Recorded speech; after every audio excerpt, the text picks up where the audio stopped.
And welcome to the Pride of Detroit PODcast for this, your NFL Week 4. PrideofDetroit.com, Pride of Detroit on Twitter, Pride of Detroit on Facebook. Buddy, you know where to find us. Live after every game on twitch.tv/Pride of Detroit. For better or for worse, this game, probably absolutely for worse, to be honest.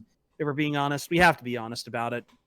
It's not a fun day in Lions land, the magical land where all things Lions end up.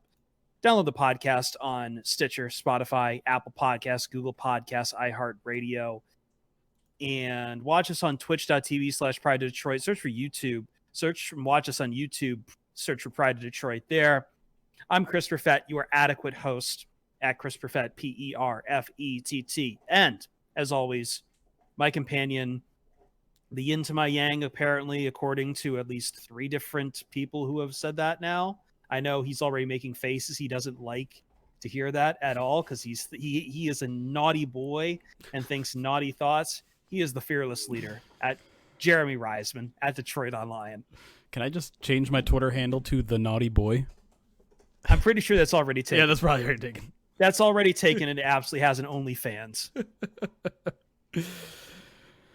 Jeremy, how are we doing? Oh, that's good. I'm doing so good. I was just trying to think of ways we could segue Naughty Boy into Matt Patricia talk, but it's probably a little too early in the podcast for that. So yeah, let's just say I'm doing bad. The Lions, everything's going bad right now. There's no way of swinging this. Final score: Saints 35, Lions 29. As Lions head into a bye week 1-3. Once again, another early bye for you on this season. And Jeremy, there's really no other way about it. Like, bad game. The Lions have once again blown a double-digit lead. According to Elias Sports, the Lions have now lost 6 consecutive games in which they led by over 10 points. It is the longest streak in NFL history. In NFL history, excuse me. And to be honest, like, some of those leads just do not. They feel very earth-sad, right? Yeah, they weren't real.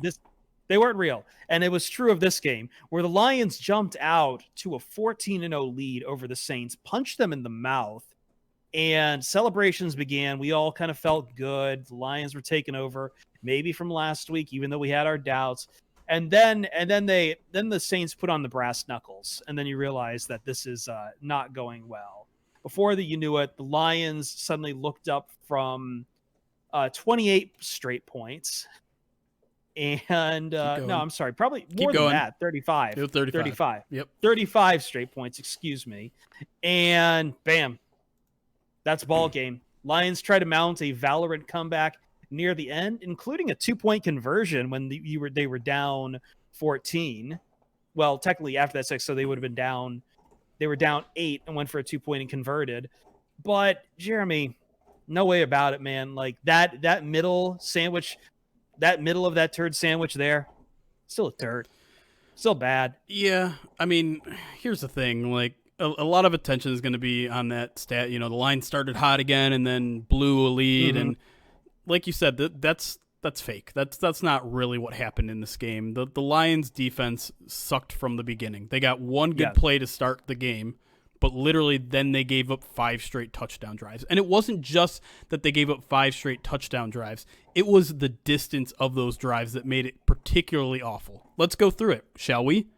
Second drive of the game for the Saints after their 1-play interception drive.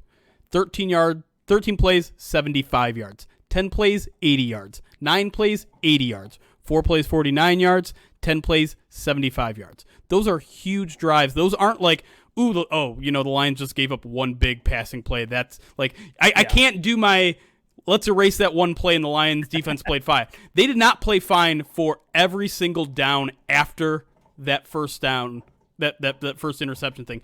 And the insane part. Go ahead. You want to keep going? I just want to mention one more dimension there, because you're doing 3 dimensions. Let's make it 4-dimensional. Let's talk about the time of those drives too. 7 minutes 15 seconds, 5 minutes 42 seconds, 5 minutes 26 seconds. 59 seconds. That was a 2-minute drive. 59 seconds, but still, that was the 2-minute at the end. 6 minutes and 8 seconds. and then a 5-minute 49 seconds where they finally punt. Yeah. Like the Lions only had just north of 20 minutes of time of possession in this game. They had 23 minutes. Yeah, and I think maybe the most frustrating part about the game early on was that the defense looked like they were competing at least. They were forcing a lot of third downs. They had a lot of opportunities to get off the field, but the Saints converted on just about every single third down. And the one that they didn't convert on they converted on every single third down except for 1 through 3 quarters. And the one that they didn't convert on, they converted on 4th down. So that gives you an overall idea of like, this defense maybe got close to getting off the field, but in the end, the Saints just had their number all day. It wasn't about big plays. It wasn't about getting gashed. It was just constant 10 yards there, 6 yards there, 7 yards there, 3 yards there. 3rd and 4, we get 5. 3rd and 6, we get 8. And it was so frustrating to watch. And we're going to get to the offense because there's plenty of frustrating there. Woo! But for me, I mean, you want to bring it all back to Matt Patricia. You want to bring it all back to, big picture things here. Some people bought into the defense after last week. And after watching the film, I bought in at least a little bit. But when we were back here on the podcast last week after the win, we were also saying, listen, don't get fooled by those 3 interceptions. This defense still has some major issues. And guess what? They still have some major issues. Can't stop the run. Secondary still is not making any plays unless the ball is literally falling into their hands. I don't know where you go from here on defense. Like and I think maybe the most frustrating thing about today's performance was the tackling. The tackling was god awful in this game. They had Kamara a couple times, a couple yards short of the down to go distance, and couldn't make the tackle. It was linebackers, it was safeties, it was running backs. Everyone just seemed to forget how to tackle. Not that Kamara's an easy guy to tackle, or even Latavius Murray, but every single time it seemed like they were in a position to stop, they wouldn't do it. And I don't know what to do with this defense anymore. Like I mean, I was kind of here last week and the week before, but we're now at the bye week and we haven't seen any solutions on defense, and I'm starting to think we never will. Yeah, I'll handle the offense here, but just real quick, like my lasting memory of the shortcomings of the defense in this game is Latavius Murray on one of his touchdowns where Reggie Ragland is holding on to him and he drags Reggie into the end zone with him. Yeah. Like that's what it comes down to. Like, and we talked about this before going into this. 6 starters out for the Saints. And on their offense, that meant you don't have to deal with Michael Thomas. You don't have to deal with their guard, Andrus Peat. You don't have to deal with Jared Cook, their starting tight end. Like they were hobbled. They were a mash unit. And what happens in their place? Latavius Murray steps up. Alvin Kamara keeps going. Emmanuel Sanders steps up. Tre'Quan Smith steps up. He had both Tre'Quan Smith with both the receiving touchdowns in this game for the Saints. Like it. Drew Brees, who I thought has not started well at all in these first 3 games, is suddenly throwing pretty well. And I mean, he wasn't great on the day. I think he posted like an 88 QBR, but still he was averaging almost 10 yards a pass. Yeah. 9.8 yards pass, 116 pass rating. Like, I don't know. I know a lot of people are hating on Drew Brees. He looked absolutely fine this game. And we talked a little bit in our post-game show how, you can't really measure a quarterback against the Lions defense. And that's absolutely true. Fair. And yeah, it's disappointing not to see improvement there in the secondary, especially, they get Desmond Trufant back this week.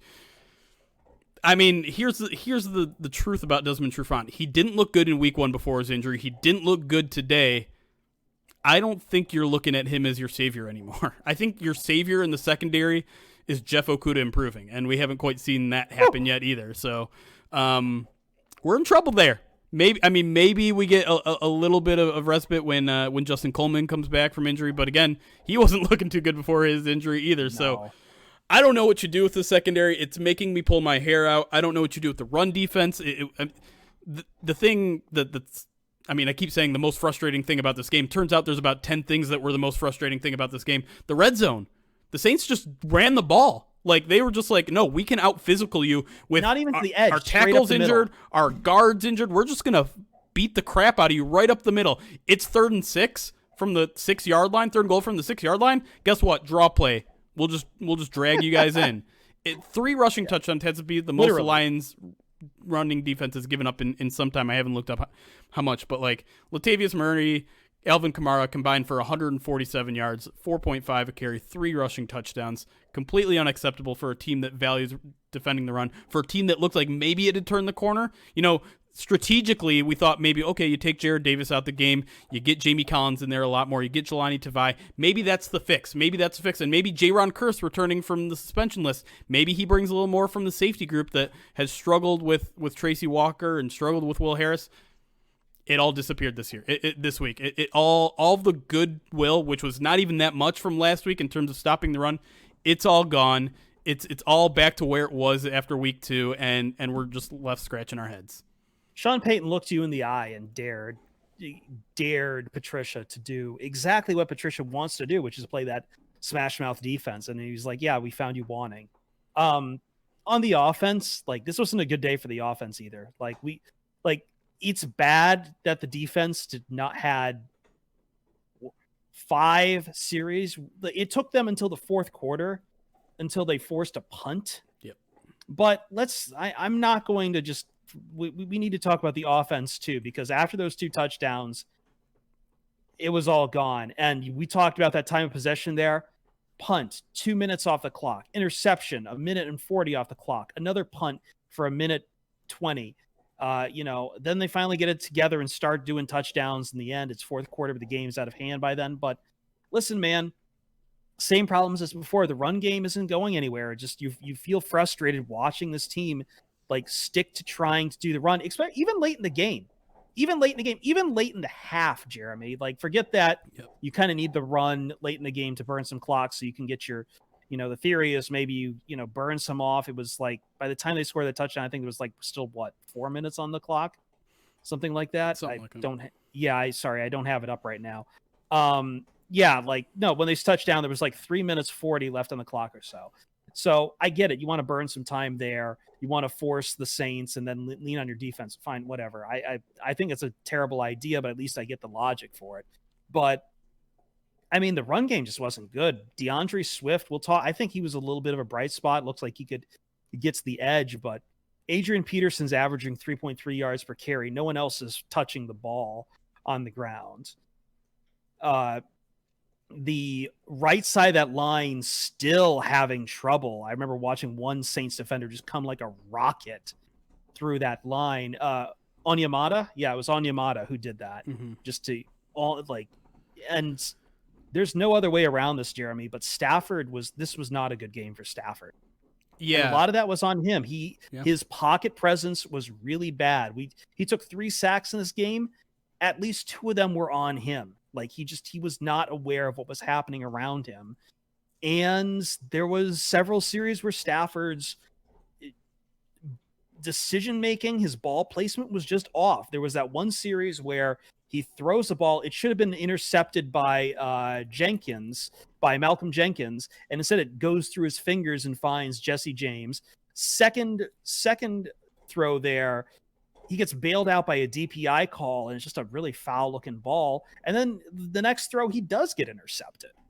And there was other throws where he's overthrowing guys. He's throwing a little high, kind of forced TJ Hawkinson to reel one back down.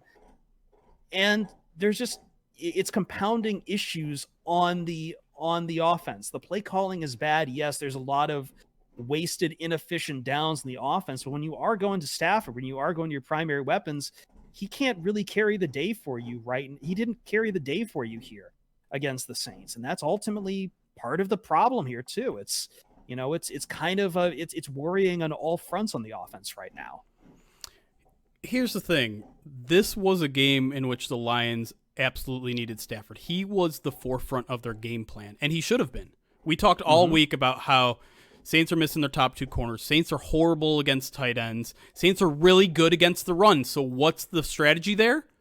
Air the ball the frick out. And what do? Air the ball the frick out. 6 passes. Yeah, the first one. Yeah. Two runs on the first drive. 2 passes, 1 run on the second drive. Danny Amendola gets you like 50 yards on a short pass. That's the game plan, and it was right. It's the one thing that the coaching staff had right this week. They put the ball in Matthew Stafford's hands, and he failed them. Like I don't you know, if you've listened to this podcast enough, you know I'm a Stafford homer. I still believe that he turns the season around. But this was a game that they absolutely needed him to outduel or at least co-duel with Drew Brees, and he didn't. He made critical errors for the really the fourth straight week. He's made really bad errors every single week. His interception in 3 out of 4 weeks, as you mentioned, probably took a couple sacks that he shouldn't have taken. Inaccurate. He had a couple interceptions. I think he had another interception that was called back due to a weak illegal contact. I mean, he looked out of sorts today, and he'll be the first to admit it, and maybe he gets that fixed around. But I think in a season that hasn't been great for Stafford so far, this was the worst he looked, and it came in a time when they really needed him. And I'll have to look back at the all 22 to see if maybe the wide receivers deserve some of the blame for not getting open against some bad receiver or bad corners.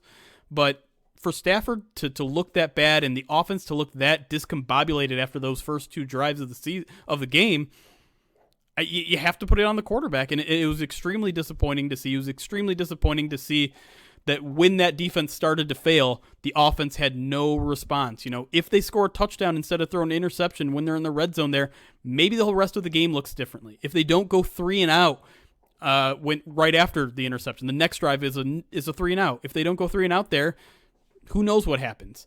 It's just when that team really needed Stafford to respond, he didn't until way too late in the game. And if you want to talk about Pat Stafford, like maybe this is the kind of game that you actually have an argument for, because when the Lions actually needed him to perform in this game, he didn't. When they were down by 3 touchdowns, that's when he got him back in the game. And by then, you know, the Lions needed a prayer, and the defense wasn't there to give them that last prayer. So I don't know. Yeah. It's not a performance I'm used to seeing with Matthew Stafford, but he deserves a huge chunk of this blame for this loss.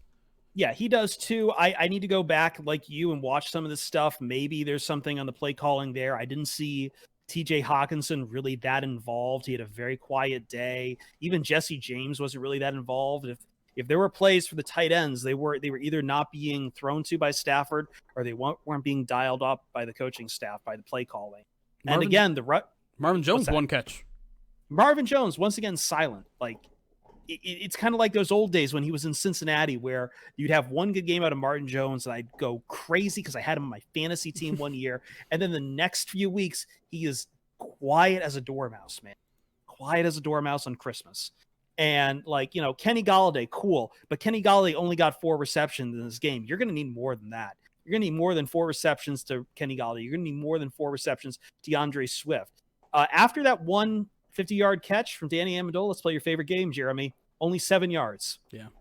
That was it after that 50-yarder. It's just, like, I mean, you look at the way that other teams are exploiting the Lions secondary, you know, Allen Robinson going off on the Lions. You know, last week it was DeAndre Hopkins. It's like, the Lions have a guy capable of doing that. Why isn't it happening? And I know the Lions coaches will tell you, well, it's a matchup thing. You know, we got all these weapons. We want to utilize them to their best. Like, no, I don't want to hear those excuses. You got Kenny Golladay. You got some cornerbacks no one's ever heard of on the Saints starting. Just feed him the rock. Like, I don't want to get into Calvin Johnson territory where we're just like, hey, throw it to Calvin Johnson every time. He'll catch it. But don't overthink yourself. Don't overthink yourself. Don't be clever by half. That's what it feels like. That strategy is. It's being clever by half. It's like, you know, you've got shotgun in a game of rock, paper, scissors, and you have to make sure you're getting an equal amounts of rock and paper and scissors in here. It's like, no, you got a shotgun. Yeah. Does that make sense at all? Sure. I think so. I mean, it makes more sense than anything else I'm seeing from this team. So yeah, you're hired. I'm hired for the actual shotgun offense.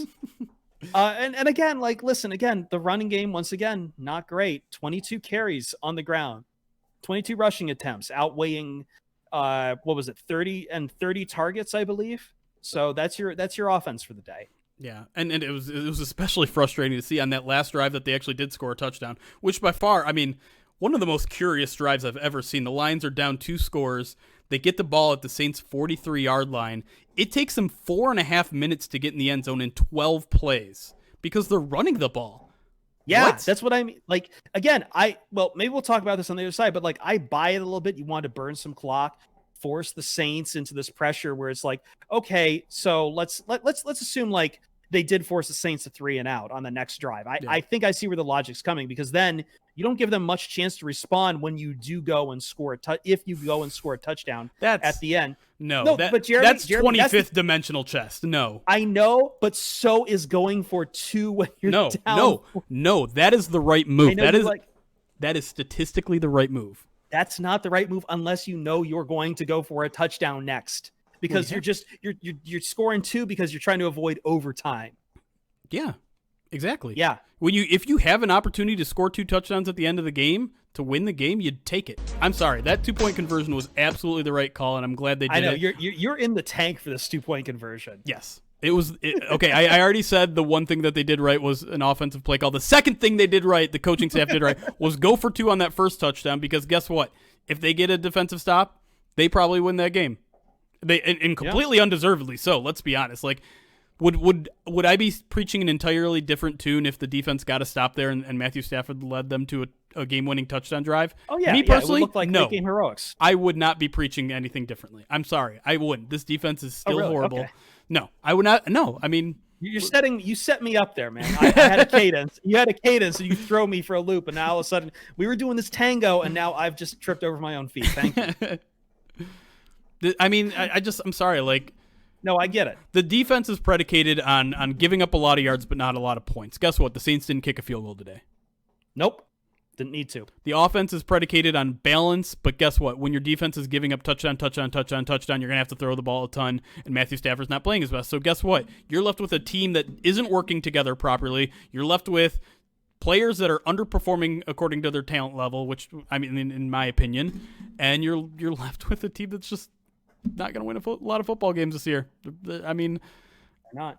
I know there are a lot of mood swings in Detroit, especially after that win last week, but I feel like I've been fairly consistent on this team after watching them blow that game against Chicago, and I just don't think they're very good right now, and I don't think that's changing because what's left to try? What guy is coming off the bench that hasn't been given a shot? They've actually tried a lot of different things. They've benched Jared Davis. They've benched Tracy Walker. They've got Jaron Curse in the game now. They've got everyone. Like, there's no one coming off the IR that's going to really turn this team around. So I think they're out of cards already. Through that door. Yeah. Let's take a quick break here. When we come back, I think we want to deep dive into some of that. We got some questions from Twitch chat. Again, you can watch live on twitch.tv/Pride of Detroit. And we're just going to keep digging into this game, man. It's all we got. The bye week is here. Lions are going to have some chance. We're going to talk later in the show about what exactly the Lions can do on the bye, what they can't do, and just more when we come back here on the Pride of Detroit PODcast. All right, I got to find the charger for my phone real quick. So why don't you play grab ass with the Twitch chat? Twitch chat, bring your little booty over here so I can grab it. Guys, the Bears are about to lose. That's fun, right? Are the Bears finally losing? Because I saw they were down bad. Okay, they're down 16 with 2 minutes left. So I mean, we've seen them make some crazy fourth quarter comebacks lately, but I don't think it's going to happen this game. They're essentially, they need to score 2 touchdowns, 2 2-point conversions, and in the middle of that have an onside kick recovery. So, hey, everything's grand again, guys. The Bears suck. He's fooled you again, man. Dracula. I was watching Bram Stoker's Dracula the other night at work. It was on BBC America. One of my favorite lines from that movie is Keanu Reeves intoning as you're watching these cowboys gallop through the hills of Transylvania. Dracula has outsmarted us again. You find that subtitle that makes for a great screen cap, by the way. I feel like Nick Foles has outsmarted everyone yet again by getting them to put him in the game. I mean, how many times did we have to scream at Bears fans through the first 3 games that, like, I mean, I hate to use the college term, but you ain't played anybody yet. You ain't played anybody. No, you got Lions, Giants, Falcons. Lions, Giants, Falcons. Paul. And they nearly lost 2 of those games. The Bears are going to finish under 500. How many people from, Lions fans are mostly from Michigan. How many people think they know what I'm yelling when I say Paul? Do they know what I'm talking about? I would say 30% of sports fans know what you're talking about. Okay. Fine bomb. But yeah. All right, yeah, I got to go find that cable quick. What, Chet, do you want to talk about anything? But does the week schedule after the bye possibly save Patricia? they got to win those games first. They lost to a bad Bears team. I don't care what that Bears team record is, and I'm pointing at them because I'm watching the game. Spoiler alert. DMCA me, whatever. They lost to a bad Bears team. Is Arizona good? I don't even know anymore. Like, they got schooled today. Here's the thing. Like, I think too many people look at those games, look at Jacksonville, look at Falcons, look at Colts, maybe not even Colts anymore. Look at the Vikings. I don't think the Vikings are a bad team. I think the Vikings finished second in the division. Washington, Carolina, a lot of these teams are starting to get some wins. A lot of them are starting to look improved. Allen Robinson is so good. Dang it. But yeah, like I those are all winnable games, but I would put the Lions' chances at winning those games at 50-50 at best. So, I mean, you're talking about if they go 50-50 in that like string of 7 games that's winnable, we're talking what? 4-7? Like, that's not good enough. 4-8? Can we trade Stafford for the Colts O-line? Ooh. No. No. What would motivate this team right now to trade Matthew Stafford midseason? What does that do for them? What does that do for the general manager that's here, the coach that's here? That essentially just digs them their own grave, right? Like that's a hard sell to go to the owner. It's like, listen, we need more time because we just traded away the franchise quarterback of the last 12 years, and we need time to, do a hard rebuild. I think they're going to say, I agree, this team needs a hard rebuild, but you're not going to be part of it. What's this we stuff? Here's the thing with Stafford, and we'll probably get to it a little bit in this next segment. You keep him for another year, you probably draft a quarterback next year. That's it. His cap hit's too much. Maybe it lights a fire on him in 2021. We'll see. You give him the Aaron Rodgers treatment. You give him the Brett Favre treatment. You say, hey, it's time for us to start thinking about the future. Yeah. Tell us we're wrong. Yeah, his cap hit next year is going to be like $35 million. Yeah. Dead cap of almost 25. Like, you're not moving that. You're not moving that, and you can't convince people. Everyone's watching Stafford struggle this year. Right. That's going to lower any trade value he has. Not to mention all the injuries that may have he's people suffered question. Over the years. He's going to have to go through physicals right, or anything. And the Bears are onside kicking. Let me just make sure the Colts don't fuck it up. Okay, they didn't. Cool. Bears lose. Bears lose. Drop the banner. Bears lose. We did it. We got the Bears to lose. We got him. Just we got balloons from the Hit ceiling. the button. We got him. We got him. We got Nagy to get mad again during a presser. It's the only joy we could take. Vikings finally won, so we can't even take joy in that. I'm telling you, I just said I think the Vikings finished second in the division. They played well last week, and I know they ended up losing and blowing a big lead, but they played good enough to win that game. Played better today. Let's just say that. I think he had a 127 passer rating, I believe. It's pretty good. Not as great on. I'm not good at reading QBR, but like 68 QBR, but still. Yeah, QBR is kind of like grade point average. So anything above. Actually, it's better than that. So like a 60 is good. He aired it out. He got to air it out. We'll just say that. Adam Thielen had like a huge day. Adam Thielen and Justin Jefferson both had over 100 yards. Both Justin Jefferson over 100, is a guy that should make you crap your Dalvin pants. took 130 on the ground for Dalvin Cook too. There you go. You had 3 guys on offense go for over 100 yards. So have fun when they come to town, Detroit. That's going to be great. That's going to be one of the saddest Thanksgiving games of all time. I don't even want to think about that. Texans and the Lions. Oh Lord, Texans are once again. The cries are going to come back with people like, "Why do we have to deal with the Lions on Thanksgiving? We should get good teams." Maybe the season just won't make it there, and we'll be okay. I don't know, man. How much would that piss off Lions fans if the season they had to call it kaputs after 4 weeks and we don't even get to trash Patricia? Yeah, that's the only thing that's going to save the Boston boys at this point. Yeah. All right. Well, Chet's been kind of quiet today. ESPN, stop playing videos! Hey, Death Strike for Eve. Thanks for gifting a sub to my good friend How Am I Not Myself. Marvin, are you even here? Are you playing Among Us with somebody? I was about to say, I think Reno started booted up Among Us, but I haven't seen him on his server, so he's probably doing stuff. Maybe. Yeah, let's just get right back into it then. I know people want to just kind of punch this one out, but oh my God, stop playing videos, ESPN. You're driving me nuts.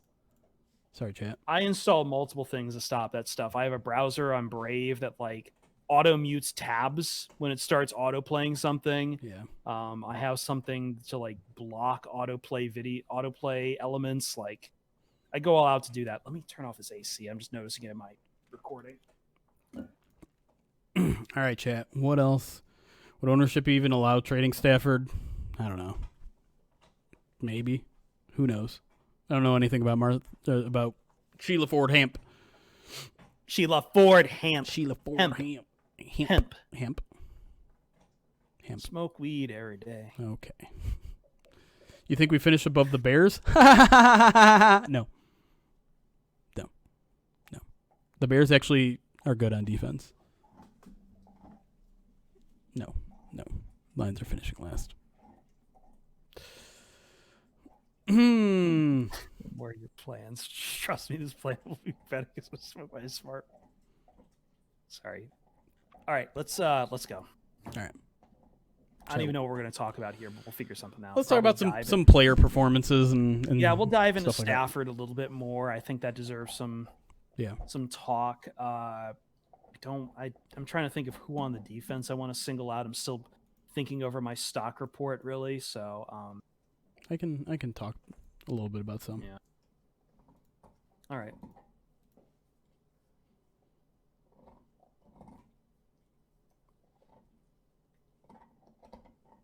Welcome back to the Pride of Detroit POD cast. We're going to dive a little bit into some player performances now. It was a brutal game. I don't know how many positives we really have here, Jeremy. Do you want to just we kind of ended the last segment talking quite a bit on Stafford. Yeah. Do you want to jump back in there right away, or do we want to try to deviate for a little bit? Maybe we deviate for now. Get back to it maybe towards the end. Talk about his future with the team, along with maybe some other people's future with the team, and bleak. Not so You're going distant future. On me. Maybe. I mean, you know what? We got 2 weeks to let this one marinate. So why not just get right into it?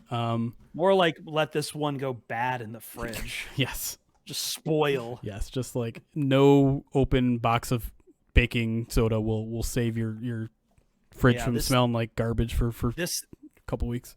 This salad was already past its expiration date, and you're just sticking in the back hoping to save it for and you just forget about it there, and it's just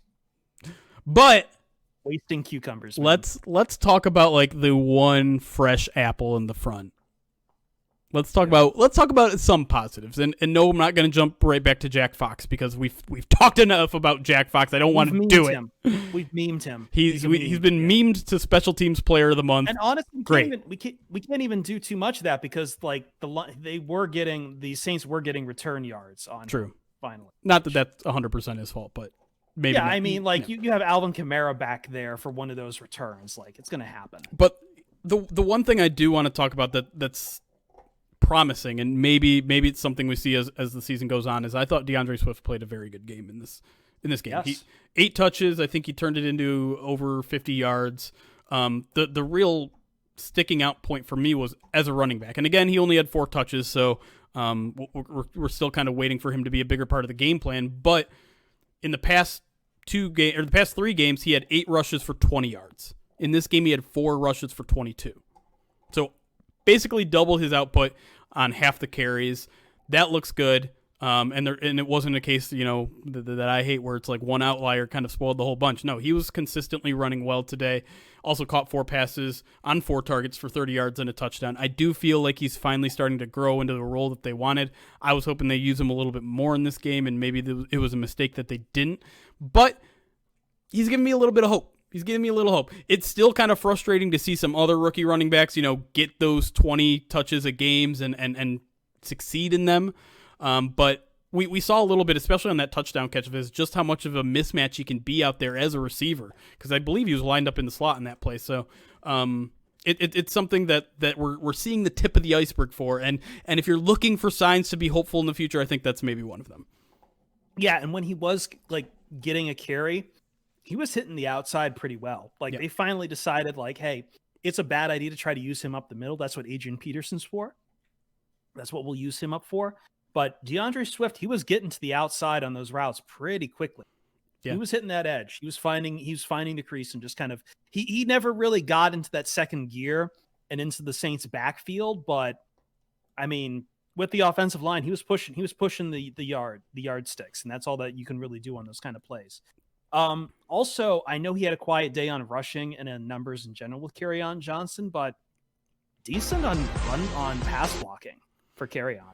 Yeah, that's kind of his role right now. Not seeing a lot of sad, touches. but still. It is, but when you have three guys that can do specific things so well, I guess why not just use them for those specific things so you're not wearing each guy out.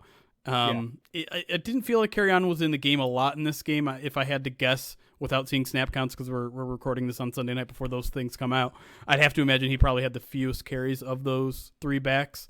But it's interesting. Like, one thing we didn't get a chance to talk about it at all on any of our podcasts is that Ty Johnson is gone now. He's off to the New York Jets, poor guy. Right. Although if he stayed, I don't even know if it's much better, but now the Lions are kind of stuck with these three guys. Maybe they get Bo Scarborough back after the bye. And I don't mean to say they're stuck in that these guys are bad, but we just talked a lot about the depth of these guys and how DeAndre Swift was going through injuries. Adrian Peterson's 35. You don't want to make him a workhorse back. Kerryon Johnson has gone through a ton of injuries, but like now this is the three you got. Like you don't have anyone kind of behind door number 3. So hopefully these guys hold up for the season. Who? Yeah, you do. Jamal Agnew.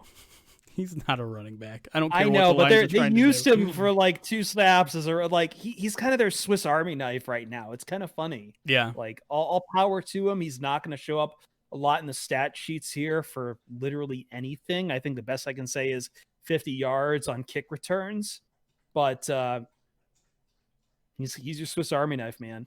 It's weird just seeing everyone in such a specialized role and no one like really exceeding it, like succeeding it. Like Jamal Agnew has been out there for a bunch of like interesting plays, but has he really made a huge difference anywhere? Not really. Yeah. And I don't know. It's just the offense is very confusing today. Yeah, not a lot of bright spots for me on the defense to really speak about. Once again, like you, I kind of have to see snap counts before I decide. But we finally got some more longer look at Romeo Okwara. Yeah. He had a sack. I think he had 3 QB hits. I think he was the most productive on the day for your defense, and you need more games like that out of the elder Okwara brother. No question. I think that's a great place to start if we're talking positives about the defense. It also might be the place where we have to end, unfortunately.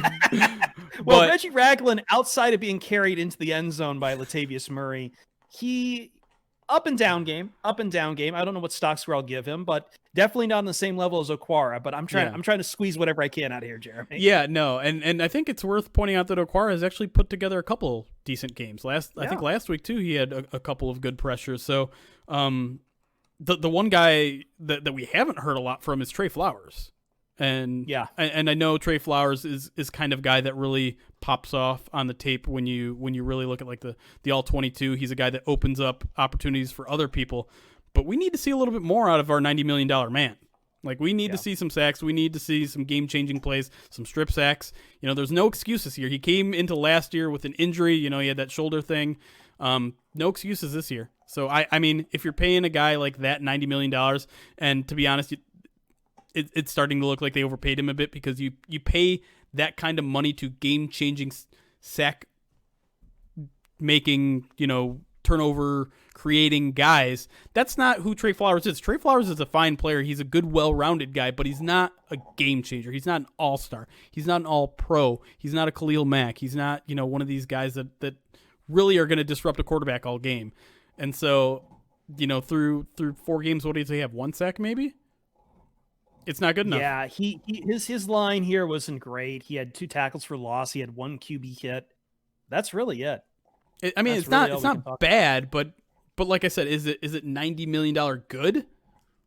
No, he's not your star. He's not your all-star right now, as you said. Like, he's not out there blowing up. So can I ask you then about kind of the guys we talked positively on the defense in the past weeks? Can we talk about Jamie Collins? I'm trying to remember if I can even say anything about Duron Harmon in this game. I think Collins stood out more to me. What do you think about him?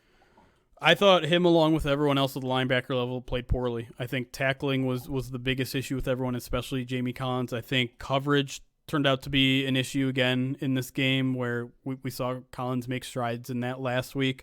Jelani Tavai, coming off the edge, does not seem to be doing much in the positive direction.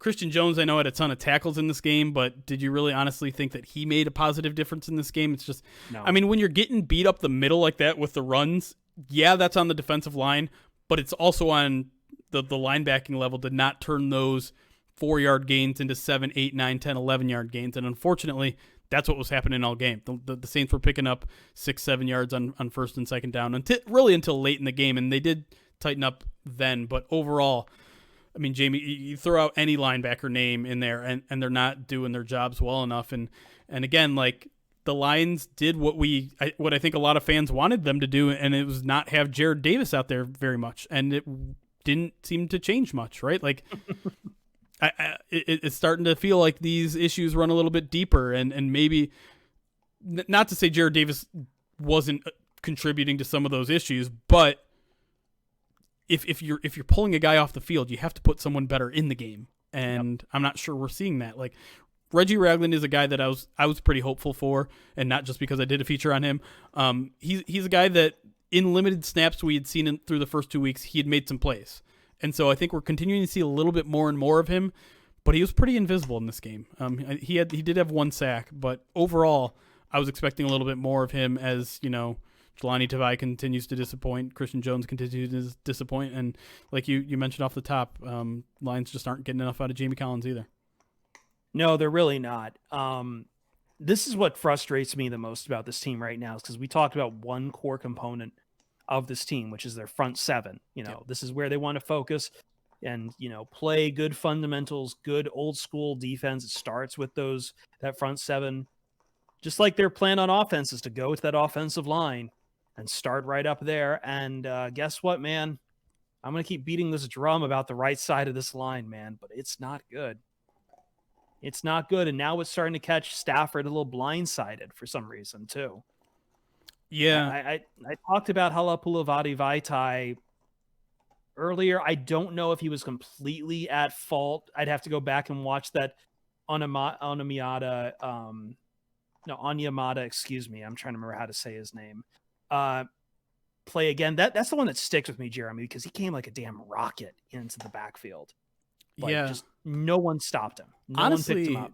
I don't think anyone on the offensive line played particularly well in this game. I even thought Taylor Decker had a down game. I think Ragnow was mostly okay, but had some questionable times as well. And I think you see that in the run game too, because Adrian Peterson, that he's going to be how long? Adrian Peterson's got talent. Trust, I'll granted. But he needs the offensive line to give him some opportunities to get, if he's going to get into the second gear, and there was none there. And what happens there is 3.3 yards average on 11 carries. That's what it's going to look like. It felt like anytime this team tried to run up the middle in this game, it went for 2 or less yards. Like it wasn't working. And give some credit to the Saints. Like the scouting report said, this was a really good run defense last year. It was off to a really good start this year. It's why the Lions decided to pass the ball a lot in this game. But still, given all the strides that we had seen from this offensive line through 3 games, given that we've seen like the Lions actually kind of have an okay running game, it's kind of disappointing for them not to rise to the occasion in this instance. And I think when the PFF grades come out, you're not going to see a lot of great performances from that offensive line. Let's talk about some more individual players. Let's talk about the secondary. I know. I was about to say Okuda. Yeah. So I was about to say the name Okuda. Do you want to start there? Yeah, I mean, God, man, I just feel bad because again, it's a rookie cornerback, but at the same time, man, he's not even keeping pace with his assignments on some of these plays. It's a tough one for Okuda, and it's a tough time anytime just to go off the TV broadcast to know exactly how well the secondary played, because they're off screen for 70% of the play. Okuda didn't stand out to me that bad. Not saying that he had a good day, but like in previous games we'd seen him get beat consistently. It wasn't like Drew Brees was exploiting him and particularly targeting him in this game. And in fact, he didn't even start in this game. It was originally Trufant and Oruwariye, I think, to start the game. But then we started to see Okuda get in there more for Oruwariye. And honestly, I think Oruwariye got picked on a little bit more in this game, especially when Trufant went down and suddenly it was Oruwariye and Okuda. I think Brees actually targeted Oruwariye a little bit more. It'll be interesting to see exactly what the breakdown was in terms of targets and stuff, but the matter of the fact is just the Lions are not getting enough hands-on passes at this point. They get an interception that was based off a batted pass from a defensive lineman. So that's one. Oruwariye got credited with one pass defended, and then you're done. Like, that's it. Nothing else. Tracy Walker didn't get a hand on anything. Jeff Okuda didn't get a hand on anything. Will Harris didn't get a hand on anything. Duron Harmon, you mentioned him briefly. I didn't see Duron Harmon all game. And usually with a free safety, that's actually a good thing. The Lions didn't give up a ton of big plays in this game. That's maybe one good thing you can say about this team, but they're also not making any plays. That's why when I referenced all those long drives, it wasn't that the Lions were getting gashed deep on anything. Really, they've been fine over the past 2 weeks, not giving up that big play. But if you're going to win on defense, you're going to have to make plays on your own. Last week they made them. This week they didn't. Yeah, a lot of these, like, I'd have to go back and watch the tape again, but I feel like a lot of the yards to Emmanuel Sanders, a lot of that was just coming up the middle, man. Yeah. Coming over the middle, and then he's picking up yards after completion. Like that, and that's what's killing you here, is like you're not giving up chunk plays. Nobody for the Saints had a long more than 25 yards. Not bad. Sorry, 29 yards. Yeah. Kamara had a 29-yarder, but still no one's putting what? That was actually a semi-good coverage on that play. I think it was Tracy Walker in coverage, and Kamara. It was just a perfectly placed pass from Brees. Yeah. My point though is, like, no one's 1 yard short of that 30 still. Yeah. But either way, no one's chunking you. No, Drew Brees isn't throwing a dragon on you. Even on the ground, right? Longest run was 12 of the day. Yeah. And that speaks both to good and bad things about this defense. It speaks good on defense that they're not giving up big plays, but the fact that they put up touchdowns in 5 straight drives tells you that they're just getting chunked on every single play. Not deep chunks. Just like the safeties. It speaks well to the safeties to staunch the bleeding. Sure. And I guess if you want to give credit to anyone on this defense, maybe it's the safeties for not getting, chunked by those huge plays. But the front seven is basically giving them 7 yards every play, which is just. It's almost just as bad. It's more frustrating to watch as a fan to see just 7 yards instead of like 1, 2, 50, 1, 2, 1, 2, 1, 2, 56. Like, I almost rather see that because it's more emblematic of a good performance when you're able to get those 1 and 2 yard plays. This wasn't any of that. This was just moving at will. We don't need to take those 30, 40 yard shots because we're just getting 6, 7, 11, 14. Like, no, there's no urgency to go deep because they can take out all that stuff underneath. They can run the ball and burn clock. That front seven was just awful in this game. Yeah. I don't know what's worse. This is kind of like asking me, do I want to watch the Tigers, slowly give up 100 singles and firmly collapse, or do I want David Ortiz to hit grand slams? I don't know what the answer. What do you want out of me? Ouch! Like I'm having bad flashbacks now, and I'm wearing my Tigers cap here too, which is just. I'm sure Lions fans appreciated being reminded of that because this game wasn't painful enough. Hey man, there's nothing good in Detroit right now, man. I hate to break it to you. I'm sorry. Nothing under the sun is good, and the sun is being eclipsed by the moon. All right. I think we've gone full circle. We've got about 3 minutes here. I want to go back to Stafford. Okay. What do you want to do with this, Jeremy? Because I talked about, I understand all the qualifications. I understand all the well actuallys, and I understand Lions fans aren't used to this right now. And it feels like there should be bigger targets out there, but like, again, I'm already off the idea. It's like, all right, he's got to have an MVP season to save this season. He's not doing that. Probably not even doing comeback player at this point. Man, I don't know. I don't know where the criticism starts and where the criticism ends. I don't know what's fair. I feel like us at Pride of Detroit, we don't put a lot of emphasis on the quarterback when it comes to responsibilities sometimes, because I think we understand the quarterback.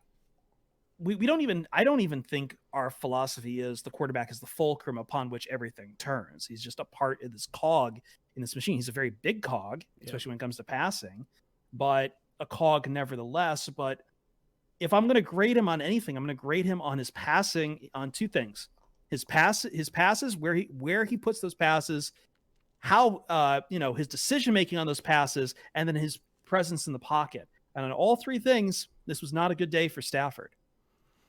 Yeah, and the one category that I kind of judge them by is negative plays. Negative plays, and Stafford has had a lot of negative plays through 4 games. He took a bad sack in back-to-back games, I think, in week 1 and week 2 that turned out to be critical moments. He throws a pick in the red zone. He throws a pick 6 against, who was it? Chicago, I think. He's just part of your role as a quarterback is damage control, right? It's don't mess up. Like not that Stafford needs to be a game manager and just not make mistakes like he was with Jim Caldwell, and you take away his arm. You want his arm. You want his gunslinging ability. That's part of what makes him such a great player.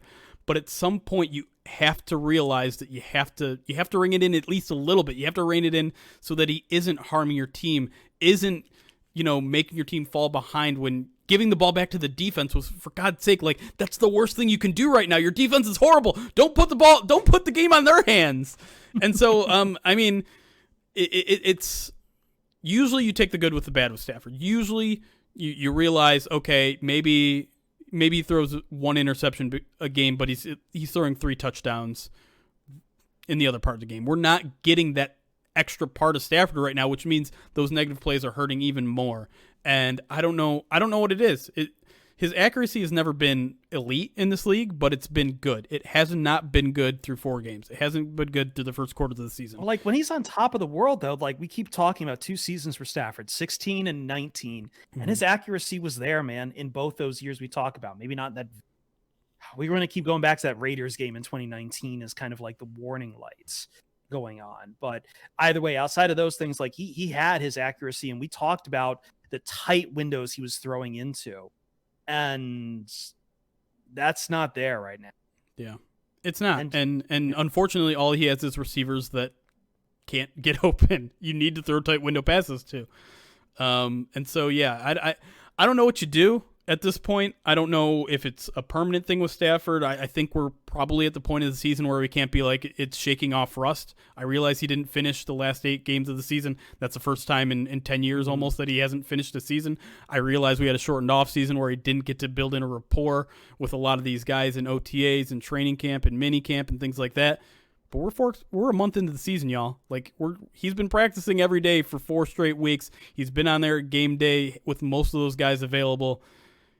It's a second year in an offensive system that was supposed to help him out even more. Like, oh yeah, second year in an offensive system, he's going to be even better. Like, it's not there, and I can't tell you what's going wrong. I can't tell you if it's permanent. I can't tell you if this is him on his downswing. I can't tell you if this is just blip in his radar and he'll be back in a couple weeks. But it's definitely concerning, and with the danger of this whole unit, this whole gang of players and coaches kind of desperately walking to the edge right now, you have to start wondering, are we seeing the twilight of Matthew Stafford's career as a Detroit Lion? And it's not a topic I broach lately. It's something that I admittedly avoided for years, and I think rightfully so. I don't think it was ever realistic that we were kind of heading that way, but it's something we're really going to have to start talking about in these last couple months if he doesn't turn things around.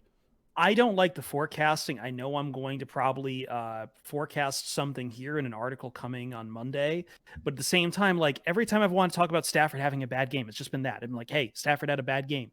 That's it. I was never trying to make a bellwether on his career or anything like that. But but that's the thing though, Jeremy, is like every time we do say Stafford has a bad game, fans react like you're talking about a bellwether on his career, probably because he's had so many questions about his career for this long.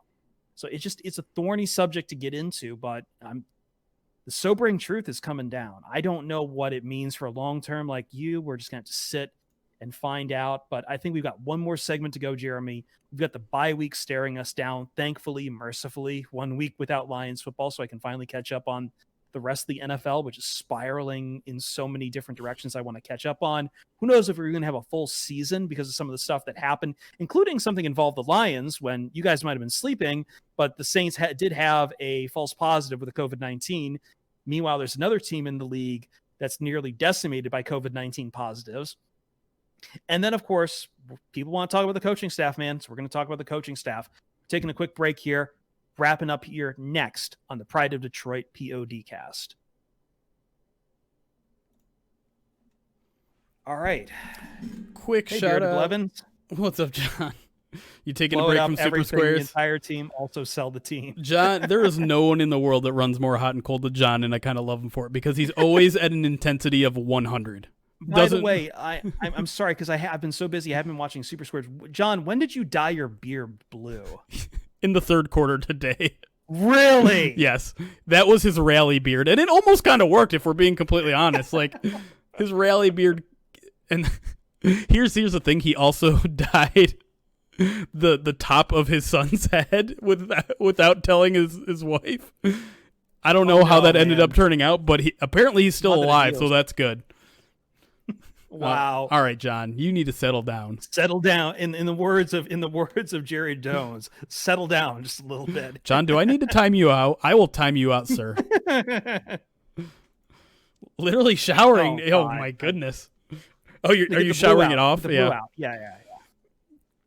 By the way, if you're not watching Super Squares, you're missing a lot because today we had a chat with Morton Anderson.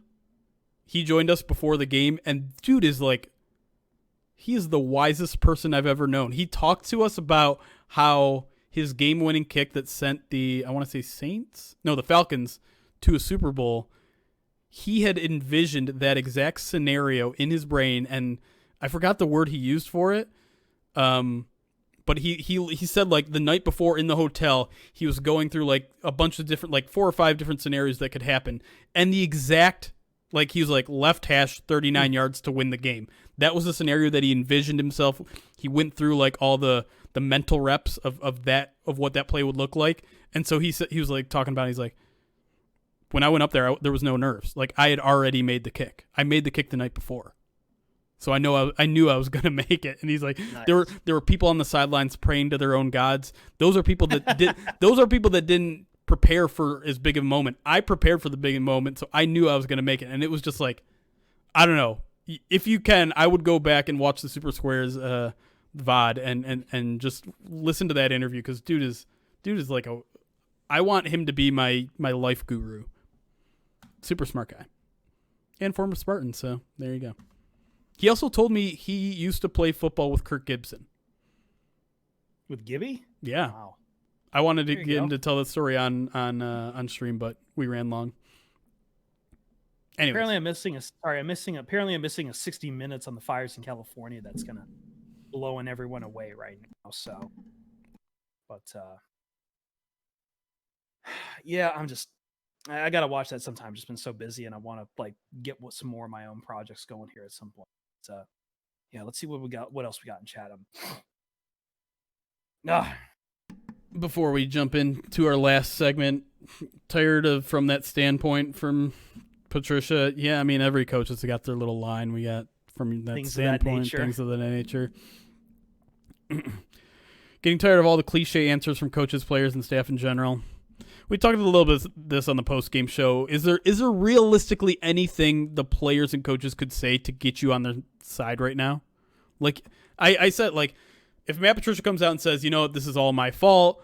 I'm taking the team in the wrong direction. We should be focusing on being more aggressive, sending more blitzes, drafting more edge rushers. Like, is that going to do anything for you right now? I don't think so. Like, it's too late. All he can really do is two things. He can either win games or hand in his walking papers. And unfortunately, neither of those are going to happen anytime soon. At least they'd be accountable. I mean, what does that mean? How many points is accountable worth? It doesn't earn anything with me, man. And short menu in sports, man. Wins and losses. And aside from the one weird, I had the best play in Super Bowl history line, like he has taken accountability and said he's got to be better. I mean, the words I've got to be better. Again, they don't do anything. They take responsibility, but they don't do like, okay, then be better. Yeah, he's got to be better. Well, I wish he'd start. Yeah. Yeah. I would preach fundamentals. Well, I mean, Patricia talks about fundamentals all the time. I'm just looking ahead. I'm just sorry. What happened? Nothing. I just what? Whew, I got a text. Oh, you're not going to share it with the class here. I can't share it, but it's not a news story or anything. Sorry. Oh, okay. So it's personal. Okay. Yeah. All right. Sorry. No, it's fine. It's fun to share it with me. Sorry. As I was saying, I'm just looking ahead to the Falcons matchup, and right now ESPN matchup predictor giving a 61.9% likelihood of the Lions. I mean, of the Falcons winning that game. The currently winless Falcons, who are absolutely going to get smashed by the Packers and probably losing to the Panthers and the Vikings before they meet us. Sorry, I can't get over that text. I'm sorry. Jesus Christ, Jeremy. That one shook me to my core a little bit. I didn't expect you to react that like that to my sext, but that would definitely shake me to my core. Yeah, dick pics. Let's see here. Sorry, I'm. Anything so by else the way, we're getting like a Monday doubleheader now. Did you see this? Yep. They're rescheduling the Patriots game. Yep. Cut Will Harris. I mean, why? Who's going to take his place? Jaron Kearse? I am kind of eager to see what Jaron Kearse was up to in this game. I can't say I noticed him at all. But you're cutting a third round pick 17 games into his career, 18, 20 games, whatever, into his career. Yikes. I don't know. I wasn't a huge fan of the draft pick. I'm not a huge fan of his play so far. Oops, sorry, everybody. What'd you do? I opened up a window in front of accidentally everybody. show them the text? No, I'm not showing anyone that text. Didn't Kearse tweet about the Lions after Green Bay? Yeah, he said he sent out a tweet that said something to the likes of, "This is embarrassing." Yeah, he was on a flurry for a little while too, because I remember I had tweeted something. I had quote tweeted the Pride of Detroit, Jeremy. I had quote tweeted the post about, hey, Kearse is eligible to come back in what is it, tomorrow or something, and questions about whose slot he's going to take on the roster. And I had said something to the effect of, hey, it's not always guaranteed he's going to get the roster spot. We held that spot. What was it with Andrew Corliss? He came off the suspension. He was immediately cut, So I was like, all right, I was just talking history, and he favorites my tweet. He puts a favorite on my tweet for whatever reason. I look back through all the stuff he was favoriting, and I'm assuming he's doing bulletin board material type shit. But then 12 hours later, he's deleted his entire Twitter account. So. Yeah, that's weird. That's definitely weird. Zazu cameo, I'll get you that 1 second. You're distracted by this now. I am, 100%. Zazu, come here. Come here, buddy. He's sleeping on the couch. There he is. Let's bring something positive to the podcast. Yeah, you know what? I don't have to redeem Ruby things because he's always in my background. You can see his orange ass just splayed out there. What's up, Zazu? Here you go, buddy. You don't like football, do you? Because that means Daddy's completely tied up for 4 hours. It's okay. It's okay, buddy. There's always next season. You've got a bye week. You've got a bye week coming. Yeah, we got a bye week, bud. We can forget football exists for one full Sunday. Not a full Sunday. You got to do the podcast. Dang it, you're right. Look at him just lounging. Next season is the season, always. right, you want to knock this out? Yeah, I guess. You want to just hang out with me for the third segment? Nah. You're going to knock my rolling mic out. By the way, I can see your Windows bar at the bottom of the screen, right? What? Oh, whoops. Boop. Wait, why didn't that work? Boop. There it is. Hey, we got 100 subs. Oh, and I also have to thank someone for a sub. Who subbed that I forgot? Painmaker. Painmaker, 6 months, dude. Thank you for subbing. Appreciate you. He asked a question, too. Do you guys notice it seemed the receivers and DBs lost deep balls in the lights a handful of times? I did notice it once with Marvin Jones. I don't know about the DBs. I'll have to look into that. Yeah, I don't know. Crowd noise this was a game that really threw me off with crowd noise too, because like I'm so used to when the Lions are going south, Ford Field turning into just Bronx cheers and boo birds. Never happened here, Jeremy. They stayed positive. I watch the games on mute these days, so I don't even know. All right. Fair enough. I can totally buy that when it's Jonathan Vilma in color. All right, let's do this.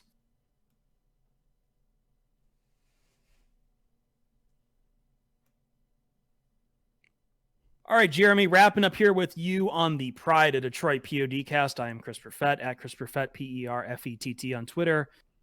Jeremy at Detroit On Lion. I don't know if I gave those out to start the show, but there they are now. Twice as nice too.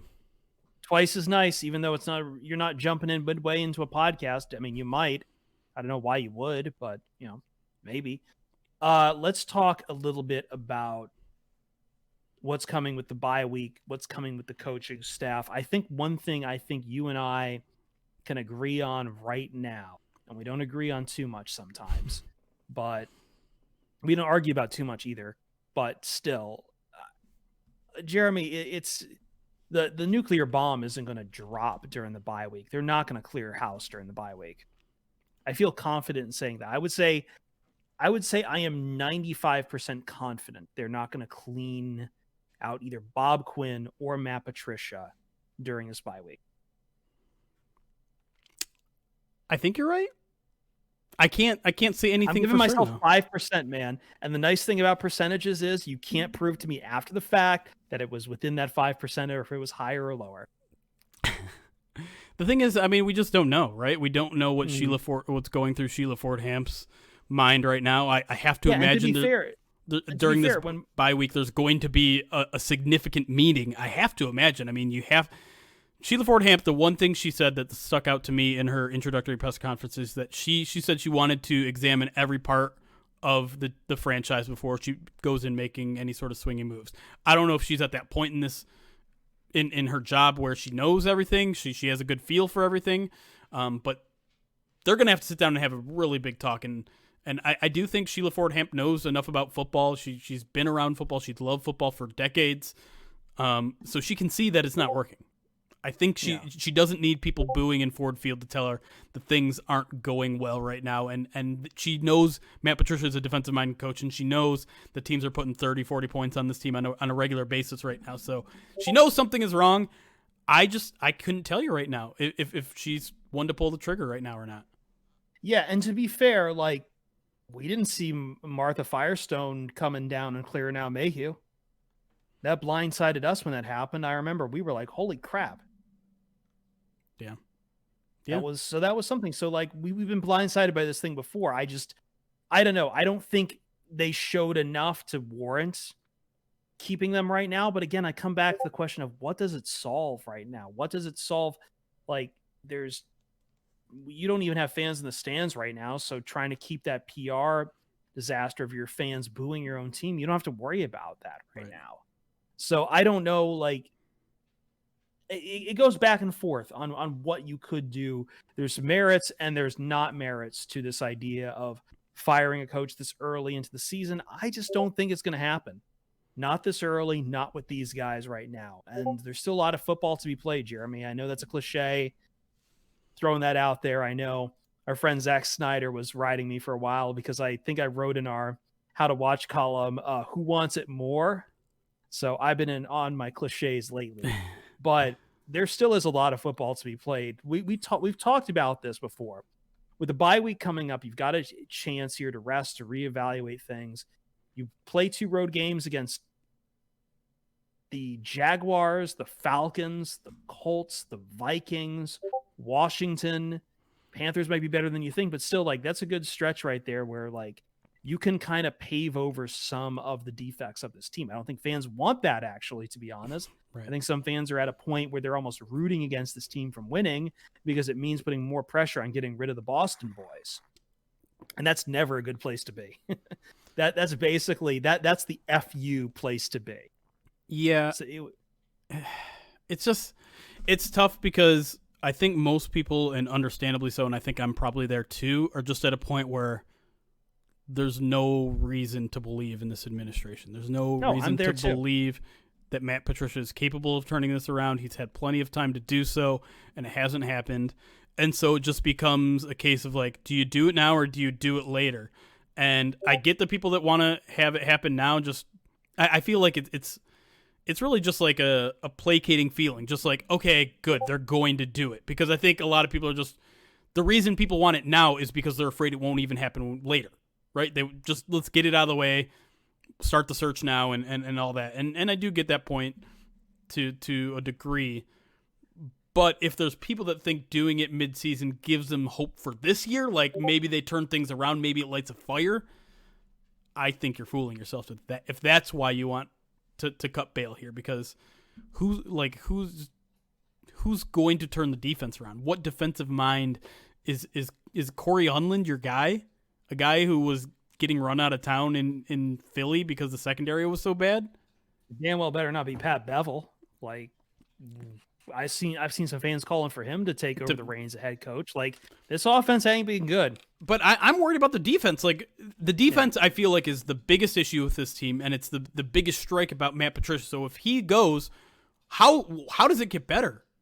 Yeah. Like, given the personnel that they got, like, his style of defense is so entrenched in the talent that they have that there's no coach that's going to come in. Blow it all up, man. You have to blow it all up and try to get talent again after you just ran a bunch of talent out of town. It's staring down the barrel of this fact that if the Lions don't turn this season around with Patricia right now, it's a hard rebuild coming. Yeah. I mean, and I think we're fans are slowly going through the stages of grief right now. I think we're on anger right now.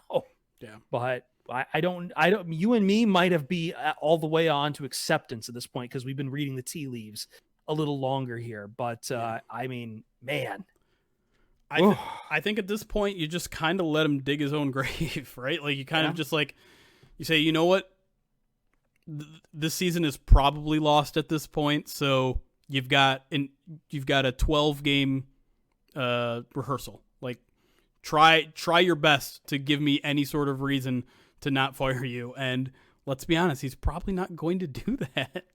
Right? Nope. I mean, what? No, there's no reason to think that's going to happen. There's no reason to think this team's even going to make 500. No. And might not even make 250. I don't know. I just, and when/if this all happens, then you have to start wondering about what foundational pieces are left. What pieces hang around through a regime overhaul? Does Matthew Stafford survive it? Does Kenny Galladay? He doesn't have a contract right now. He doesn't have a contract. I know people are talking about trading Stafford. I feel like some of that's out of that weird, misguided, you just want to see him do well mentality that kind of guided Verlander going to Houston. Right. And now, which, I mean, that worked out. He got a ring in with the Astros, but guess what? He's also implicated as part of on the team as one of the biggest cheating scandals in the history of baseball. Okay, so what you're saying is Matthew Stafford's going to the Patriots and winning a Super Bowl. No, didn't you get the memo? The Patriots are good guys now because they've got Cam Newton. That's right. No, he'll probably go to I can't say Tampa Bay. Raiders. I don't want to even, but I don't want to think about it because you know why? Because you know what his cap hit is next year? $35 million. Yeah. And guess what? You can't just, like, if you're noticing him declining, that's going to tank any kind of trade value you have. And again, that's huge. Who wants that right now versus getting a fresh quarterback? Because you'd be trying to trade him for draft picks, for draft consideration at this point. Like, I don't, it's you, that contract was signed under the assumption that this is going to be what it is. This marriage is finalized till death do us part. Not that grim in reality as death, but I'm just saying, like, you're not going to be able to get out midstream from this unless you find a very, very, very culpable dance partner here to work with. But I don't think that's going to happen. And that's just grim to think about, because if you're getting rid of Stafford at this point too, you're also saying that is blow it all up territory, Jeremy. That is blow it all up territory at that point. You want to talk grim? I'll take it even grimmer. Because grim, I'm already at the crust. Are you digging deeper? I am. Oh, jeez. Because I'm thinking about the future. I'm thinking about 2021. I'm thinking about the contracts that are still going to be on this team, the players that are going to have to stick around through whatever this next group of people is if we get to there. We're talking Trey Flowers on probably an overpriced contract. We're talking Jesse James is going to have to stick around for at least one more year. We're talking Halapoulivaati Vaitai is on a monster deal. Taylor Decker, I'm fine with. But, I mean, Jamie Collins, does he have one more year on kind of a big contract? Like, Matthew Stafford, like, there are a lot of big contracts for mediocre guys on this team right now. That Justin Coleman, good note, another one from chat. Yeah. Like, this team is not. Yeah, Jamie Collins is locked. Jamie Collins is locked up until 2023. Yeah, so there are a lot of big contracts on this team that with mediocre players, and maybe these players aren't mediocre players. Maybe these players are actually a little bit better than they look under this coaching staff. That's definitely a possibility, but.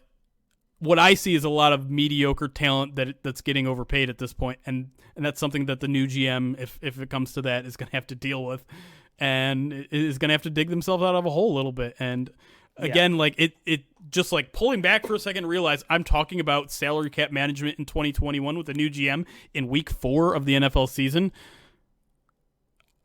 Fuck. Jeremy, do you want to start talking about the draft? No. Well, let me ask you one more question then, because I wanted to talk about the bye week, but at what point does anyone want to hear anything about the bye week? Because the whole point of the bye week is this is where you get healthy, this is where you get right. What's going to get healthy? What's going to get right for the Lions? I don't think anything's going to really appreciably change, to be honest. No. Stafford's going to enjoy having a week where he's not getting sacked, and that's really about it. My big question is, Jeremy, after what's going on with the Titans this week, after the scare we had, in case you missed it, by the way, Saints player, former Lion fullback Michael Burton, had a positive COVID-19 test before the Saints got on a plane to fly to Detroit. It created kind of a 5-alarm panic for all of us because, you just got on a plane before you learned that you test positive. Yeah, that's a petri dish. But it was a false negative. Yeah, and to be clear, they got the positive test result after they landed. The test was taken before they landed.